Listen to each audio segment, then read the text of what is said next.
it's a grim day for going and picking a classic Caravan up, but my mate is really well prepared. He's been doing this for some years, and he's, as I say, he's pretty good at doing this sort of thing.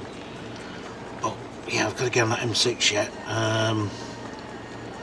Grim day, but hopefully it's going to clear up. Made worse by my daughter knocking my wife's car in the bloody driveway, so that's another job to be done. These things are sent to triers. Anyway, onwards and upwards, or upwards and onwards.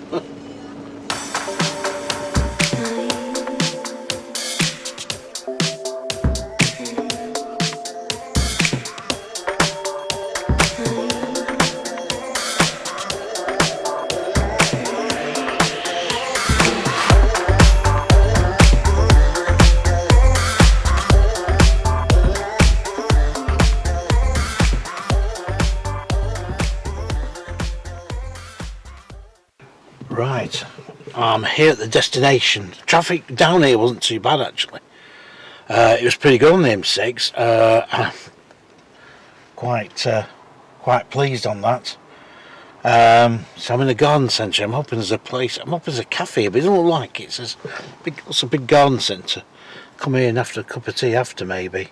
Good place to park and leave the trailer in here. Because I'm going to trailer this Caravan. Because obviously it's not going to be fit to tow.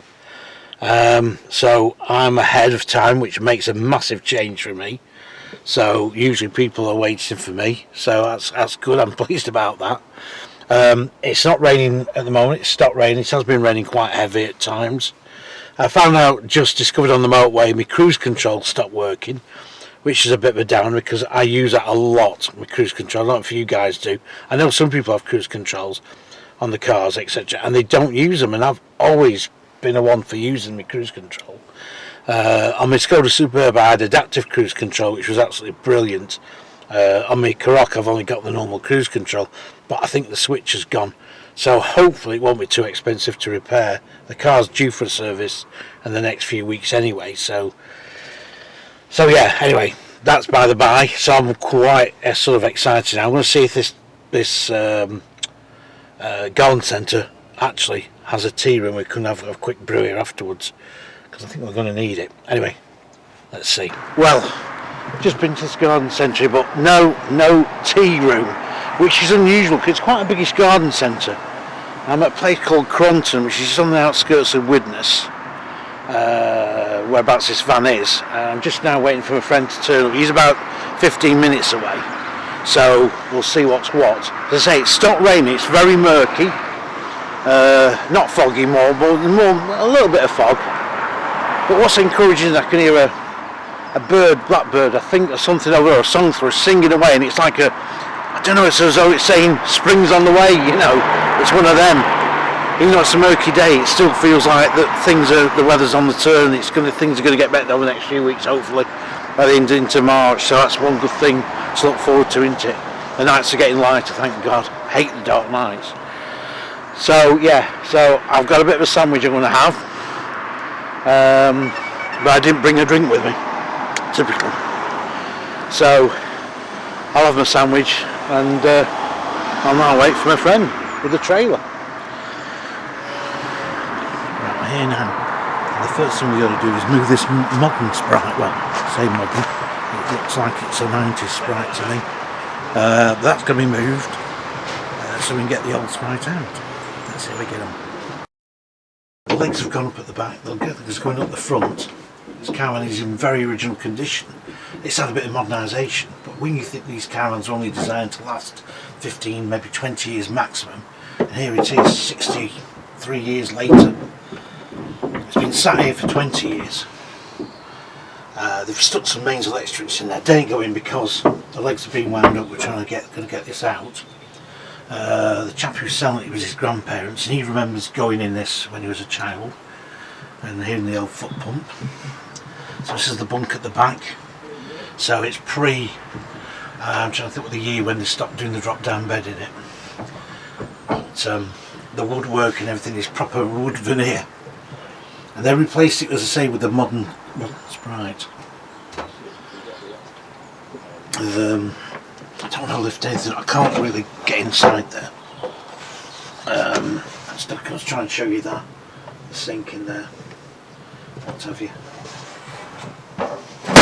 It's got obviously the original gas burner. I think they've replaced it with a modern one, I'm not sure at some stage.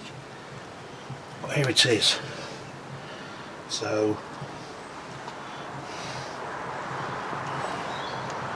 the tyres are a bit down now. I think my friend's going to try and do his magic on here.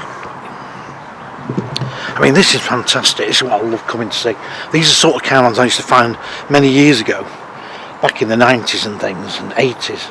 And I would see one off the road, I would stop, I would go and knock on the door, and I would get usually an invitation of people to come and see it, and I'd have a look at it, and I'd take some photographs of it, which I'm finding now slowly as I'm going along through the archives. So I hopefully might put a video together at some stage later on in the year. Little Sprite badges sort of faded there a bit, but yeah, it was corner washroom, front dinette, side kitchen, and this was a 14'6" popular family touring caravan. Read all about it in the story of Sprite Caravans by Veloci Publishing. Although you can only get that now on as a Kindle unless you find one second hand. But I mean, look at this sort of thing here. I mean, that is very, very vulnerable, isn't it?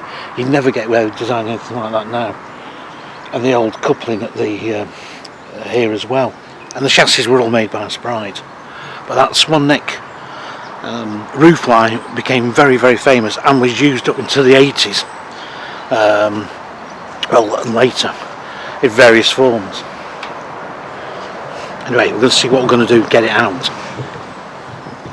Well, I can't believe that, but the tyre has gone up slightly, and one of the reasons is it will have an inner tube in there, and it doesn't look like it's perished, but just enough to move the van along out to get onto the transporter. Now, looking before, I found the nameplate of the dealer, which is Crabtree Caravans. They were up near Delamere Way, not far from Harrington's, and I'll have a picture of that, which I'll try and put onto this video as well, what Crabtree Caravans were like.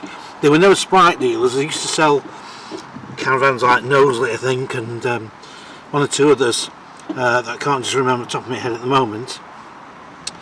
But that's where it came from. As I say, it was bought about 1965 apparently, and so again it would be about 5-6 years old. We definitely think it's a 1959 Musketeer. Well, they're trying around the other side there now to get that tyre up, because the idea is get as much air in, as I say, make it easy to move along. Sometimes that's not always possible, and it means they've got to change the wheels over just to get it through and get it onto the trailer. So the rain's holding off, thankfully, because I thought this was going to be a really sort of wet move. Love this sort of thing, like the proper gutter in there. Take the rain off the roof and whiz it off here.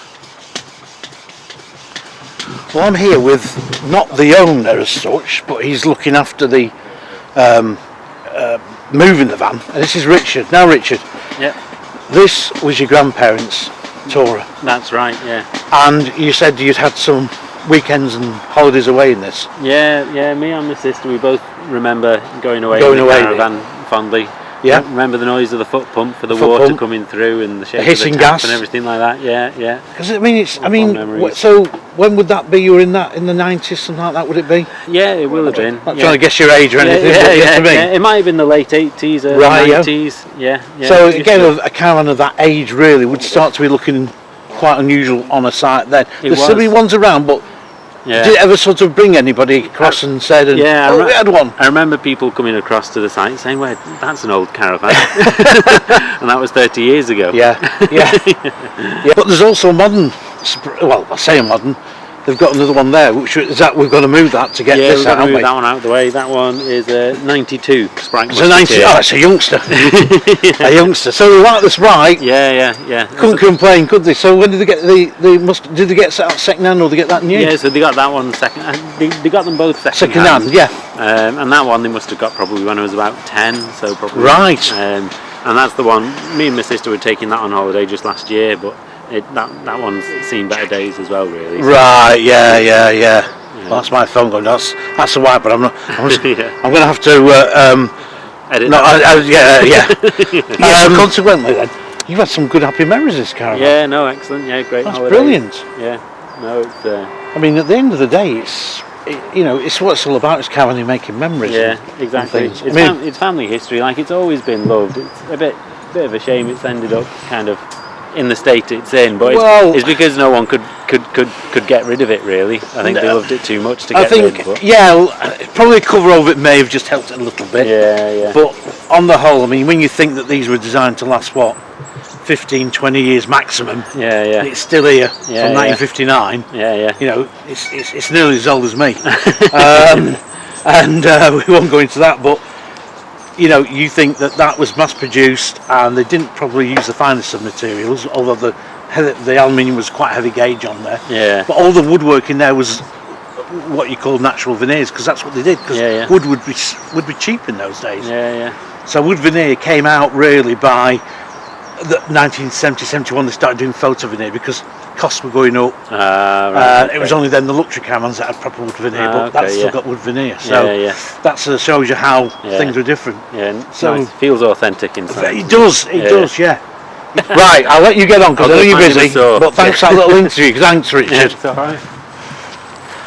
Oh, it's great. That was really good. Some great happy memories there, Richard had with the van. And well, we're going to see what we're going to do now. I think we're going to move the modern Sprite out, which is as he said, a 92 Musketeer. Anyway, let's see what happens next.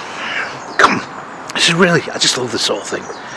It looks like they've done a bit of clearing here to what's his name, I think it was all overgrown at the front here. But anyway, it's cleared that, so it's going to get it through here. Will it go through there? If you imagine an 8-foot wide van getting through there, you would struggle. You'd have to cut a lot more of that laurel hedge back. But anyway, things are moving with a modern van. So I think my friend's just got the tyre done on this other side just enough to move it again. But when you think on the road, these caravans were so popular. Not just here in the UK, but abroad in Europe as well. And they do turn up. And at one time, I never seemed to see any. And then all of a sudden, several turn up at once. It's one of those, you know. Amazing. Just love this sort of thing. You know, it's as good as seeing a brand new model from Swift or something. I like the little radio aerial on the top there. Can you see that? To plug in the transistor. Some of them used to have an external aerial point which you could just plug in. Anyway, let's see what's happening. Well, the trailer's going to be moved now. We're going to unhitch the trailer and then pull the caravan out with the car. So the trailer's going to be moved. It's going to be then put this back on, put the van on the trailer. There's a modern Sprite. I think it's a 92 or something like that. Can't really see. That will be coming up for sale at some stage, I think. Nice big double garage. Right, I think Richard is clearing the way there. Say, Richard, we'll have to be careful we don't scratch it on these, won't we? Yeah. Yeah, not that paintwork. Don't want to damage it. Well, I managed to go and get me Swift brolly, which I always keep in the car, and this has been a little lifesaver, this umbrella from a Swift group I got some years ago actually, when I was visiting the factory. And I think they gave me it for the wet and said you can take that with you. Now, as I say, it's absolutely thrown it down now. That rain has come, as I said, and I thought we were going to get away with it, but obviously not. Now, we've still got to take quite a lot of wood away from here. This is all part about getting some of these caravans out of where they go, because where they've been kept. Because of course, if they're not moved for a long time, things grow, as we know. And literally, you've got big sort of branches. I mean, all this is coming off here behind me, because this is literally got to go so we can get the van through. I'm going to try and get the disco onto the back here. So I tried to. So we can just pull it through and out into the back of the trailer. So we had to put bricks up underneath there to raise it for the tow ball. Well, that's it. I want to go forwards after. Yeah, it does want to go forward after It's all hitched on, and this van is going to move now for the first time in 20 years.